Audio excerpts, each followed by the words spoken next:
What's up everyone, today I want to talk about one of the best sorcerer builds for leveling in Season 6 and the new expansion, and it is a full burning conjurer build. This build just takes everything fire and burning and everything conjurer, and you just have a screen full of summons and fire. You just destroy everything on the screen in seconds. With the changes to sorcerer coming into Season 6, burning damage is incredibly strong right now. Combine this with the new familiar ability that also burns our enemies, the hydras that also burn our enemies, we can do crazy amounts of burning damage now with no aspects and no uniques. And it will take you all the way to endgame really well. I hit endgame with this build yesterday and I'm currently using it in Torment 2 and it is still going crazy. The damage is still huge, everything is still just melting in a couple of seconds. And before we get into this build is fully written up on Mobalytics, which I'll link down below. I'm a Mobalytics creator and all of my builds are on here every season if you ever want to check them out. Mobalytics also have tier lists if you ever want to check out like the best builds of the season. They've got a meta build section as well, and you can filter this by leveling builds, endgame builds, bossing builds, things like that. But that's all linked down below. Let's get straight into this sorcerer leveling build. And here's how it plays. So first you summon everything and then you burn everything and that's it. So you'll start by summoning some ice blades and then some hydras. You can summon 3 if you've got the serpentine aspect, 2 without, not that important. And then once you've got your summons out, you do summon familiar and then you just lay firewall. You just do firewall everywhere. If there's an enemy and he's standing still, you firewall him. If he's not, firewall him anyway. That's it. This is the easiest build to play while leveling and it's so much fun. So let's talk the skill tree. Okay, so from the top, we start with Firebolt. We take 1 point in Firebolt, Enhanced, and then Glinting. This deals increased damage to burning enemies. While you're leveling, you will use this when you run out of mana. As you get further into the game, you won't use it, but it's still, you need to have points in the early section anyway. Then we go into the second section and we take Fireball. 1 point here, 1 point into Enhanced, and 1 point into Greater. Now, while leveling, you will cast this manually on your bar, at level 5 or 10 or whatever. You won't have many abilities, so you'll cast this. Later on in the game, we use one of our enchantment slots, and we don't need to actually cast this from our bar, but we will always have it because we get damage from it. Then we move down into here into the defensives, and we take Flame Shield. 1 point here, 1 point into Enhanced. We put 1 point into Teleport, Enhanced, and then Shimmering. This means we can teleport, we can deal, we get damage reduction, and we do a little bit of lightning damage, which gives us anything that bonuses from having multiple types of damage. That's why it's really important to have this on our bar. Then we take 1 point here into Elemental Attunement, just because we do have a lot of lucky hit with this build, and 3 points into Glass Cannon. 18% damage is just massive. Moving down into here, this is where the bulk of our points go. While leveling, what I would suggest to do while leveling is put points into Hydra, and then go and get Flame Wall as soon as you can, and then go and get your Combustion as soon as you can. Get your Firewall and your Key Passive. But here's where all your points are going to go. So you're going to go 5 points into Hydra, summon a 3-headed Hydra. Then you go Enhanced, you get an extra head, and then you go Summoned. Also burns enemies for an additional 100% of its base damage. This is a burning damage build, so this is one of our main sources of damage. Then we take Familiar, summon a Familiar that matches the element of your last skill. Ours will be Fire, and you can see here when you summon a Fire Familiar, it applies 3000 burning damage over 4 seconds to enemies. You take Enhanced, and then you take Invoked. While you have an active Familiar, you deal 10% increased damage of each type, so 10% more fire damage. We take Ice Blades, conjure a pair of Ice Blades. The reason we take that is because it's ice damage. So again, when we're trying to get multiple types of damage, this is ice. Then we get Enhanced, so their cooldown is reduced, and then we get Summoned. 20% of their cooldown reduction is applied to other skills. So basically, when you summon Ice Blades and when you have multiple of them, they bring the cooldowns down of your other abilities, which means we're bringing the cooldown on our shield and our teleport, which is how we manage to stay alive with only 1 defensive. You see a lot of builds that run Flame Shield and Ice Armor. We don't need to in this build because we have cooldown reduction here. And we have cooldown reduction in one of the passives, which is one of the new passives. Okay, then passives here, we take 3 points here for 15% lucky hit.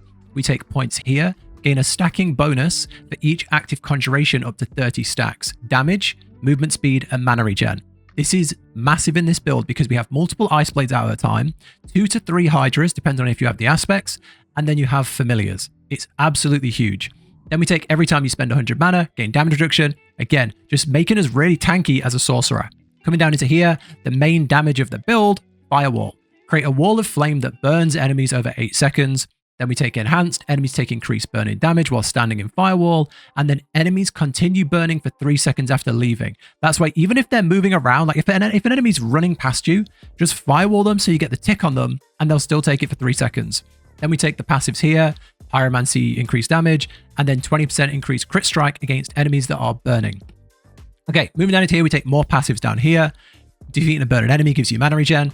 You deal increased burning damage, increased while they're affected by more burning damage over time than their total life, which is massive because it means the more we stack, the more the damage goes up. And then we take this. Your pyromancy skills cost less mana and deal increased damage. Double this after standing still. This build, a lot of the time, you are just standing still, casting tons and tons of firewalls. Okay, then we take this. Your Frost, Shock, and Pyromancy skills give 3% increased damage for each skill you have equipped of their type. And we have Flame Shield, we have Firewall, we have Hydra, and then we have Familiar. I believe Familiar is also a fire skill. This would be an extra type of fire ability, so 3% for each one. Then we get this, 12% cooldown reduction, absolutely massive. And then for our key passive, we take your burning effects deal 60% increased damage and additional 4% per unique source of burning you have applied to the enemy. So even when you see something and you think, that's not that much damage, it all adds up. It all adds up here. And that's the tree, really. You can move things around. But let's talk about the enchantments now, because this is where it sort of comes together. So we talked about Fireball and how you don't need Fireball on your bar. And that once you get to, I think, 15 and you unlock your enchantments, the first thing you put in is Fireball. Now, the reason we do that is because when you kill an enemy, they explode in a fireball for 50% of its damage. That means if you've put points into Fireball and you've gone into, enchanted Fireball, the thing with the burning damage, that means we get that every time we defeat an enemy, they explode. So every single enemy we're fighting explodes in a Fireball, and we have points in Fireball to buff it. So this is huge. You'll cast it while leveling, and then it'll come off your bar once you get Firewall, and Fireball will just be like a passive. And then every time you see gameplay like this and you see things like just popping, that's the Fireball popping off. So yeah, really, really good enchantment. Your second one is your choice. You have much more choice on your second one. So I've tried a few things while leveling. This one's really good. Each time you summon a non-familiar conjuration, you have a 25% chance to spawn a familiar of the same element. That's pretty good. You do get a couple of good bonuses to that, so that's a good one to have while leveling. I would say as soon as you get a good amount of lucky hit, you get some from your skill tree, but when you get a good amount of lucky hit, switch over to Firewall enchantment. 25% chance when dealing burning damage to spawn 2 firewalls for 3 seconds. Given that's our main source of damage, Firewall is easily the best thing to have on here. You can use Ice Blades if you're doing a lot of bosses. When you use cooldowns, you summon another Ice Blade. That's fairly good. I tried using Meteorites in here as well, which was pretty fun. It's another source of burning damage as well because it burns the ground. But overall, I would say Familiar if you have no lucky hit or you don't feel like it's working. But this one is my favorite, the Firewall enchantment. Okay, now let's talk about the aspects. And it's easier to show it on the Monolithics builder just because you can see the names of everything just as we go through it. And because this is a leveling build, I will say this build works completely fine with no aspects. You can just level and just keep upgrading your gear to the highest item level piece you can find, and you're fine. So that's one thing to bear in mind. All of this just makes it stronger. I'm first going to go over the main ones, and these are the ones that I would say once you get to level 30 and the game starts ramping up a little bit, try and find these and try and imprint them on your items. Everything else, not so much of a worry. The ones you want to get first, I would say, are Engulfing Flames on your amulet. You deal increased burning damage to enemies for each second they remain burning, up to 30%. Additionally, you deal increased burning damage to enemies that are not healthy, which means you've dealt damage to them already. So this is a massive damage ramp. Having it on your amulet gives it 50% boost as well. So this would be the number one thing to find. Number two would be Elemental Constellation on a two-handed staff, on a two-handed weapon. So casting Pyromancy, Shock, and Frost skills conjures a matching elemental dagger around you that pierces through enemies, dealing damage increased by each element you cast. So this counts as a conjuration, which is huge, and it gives us extra damage. So this is just a really good one to have to help empower all of the other choices we made in our skill tree. They're like the two best ones I would say to think about. Serpentine's really good. You get 1 additional Hydra, and its duration is increased. This means you've got less time casting, which is very important. If you don't have Elemental Constellation, you can even chuck Serpentine on a weapon or chuck Engulfing Flames on a weapon and chuck this on a neck, because this is just good. Extra Hydras and more duration. Just resummoning these while leveling is a bit tedious, so having this somewhere else does help. So yeah, they're the 3 that I would be looking for first. After that, Firestarter's good. When you newly burn an enemy, you deal additional fire damage to them. Elemental Accuracy, casting a Pyromancy, Shock, or Frost skill increases your mana regen. At maximum stacks, the total bonus is increased by up to 150%. So this is really good for mana regen while leveling. Flame Walker's good, coming into contact with your Firewall gives you movement speed. Aspect of Fortune gives you more lucky hit. And we talked about it in the skill tree, so much stuff depends on lucky hit, so that's really good. And our Firewall enchantment procs from lucky hit, so again, massive. Then you've got aspect of concentration. Casting a conjuration skill gives you damage reduction. Aspect of disobedience, you get increased armor. But again, all of these things, just like defensives and little procs here and there, they're nice, they're good. And as you start pushing torment, you need them. You need all that stuff. But while leveling, just get as much damage as you can. Just get all the damage. Get serpentine, get constellation, and get engulfing flames, if you're lucky enough to find them. You don't need any uniques. If you do get lucky enough to find Tal Rashara's ring, get that on, because that gives you a bonus damage for each different element you use. And you can see here we use fire, we use lightning, and we use frost. So we do get 3 different elements in here. So, you know, try and get Tal Rashara's ring if you can find it, if you're lucky enough to find it anywhere. That's the aspects. Okay, now let's talk about the Mercenaries. And if you're not sure how Mercenaries work, like the expansion's not been out long, but basically you get an active follower who will follow you around, and he has a skill tree, and you can put points into the skill tree. And then you have a reinforcement follower who will basically just do a thing when you do a thing. So you do this, he does that. That's kind of how it works. It's called an opportunity. So for the actual hired mercenary, we take Aldkin, the little demon. This is incredible for this build. First, you have a blasphemous fate. Every so often, he turns into a demon. When he does, you and everything around him become vulnerable, and your direct damage burns enemies. This is massive, because that means even our non-fire abilities burn enemies. Huge. But you lose some resource per second. Doesn't really matter. This is great. Then you take Flame Surge. This is just damage. Fine. Then we take Raging, which gives us increased crit strike chance. And then we take Wave of Flame, more damage. Also, we can get down to this on the right side. Enemies damaged by Wave of Flame take 15% increased damage over time for 4 seconds. So 15% more burning damage. Absolutely huge. That's why Aldkin is the clear choice. Really, really good abilities from him. Right. Then for our reinforcement, we take Rahir. Now, it doesn't... The reinforcement isn't as... I didn't find any that were like amazing. If you have found one that's a clear winner, let me know. I really like Rahir just for the defensives, and I think it's good on a sorcerer to have these defensives. And like I say, a lot of sorcerer builds in the old seasons would run double shield. I ran it on most of my builds. I've ran this with 1 shield the whole time, and I feel fine. So this gives that 1 shield even more of a boost. So what I have is Flame Shield. When you cast Flame Shield, he does this. He taunts enemies around you for 5 seconds, giving you 5% damage reduction for each target.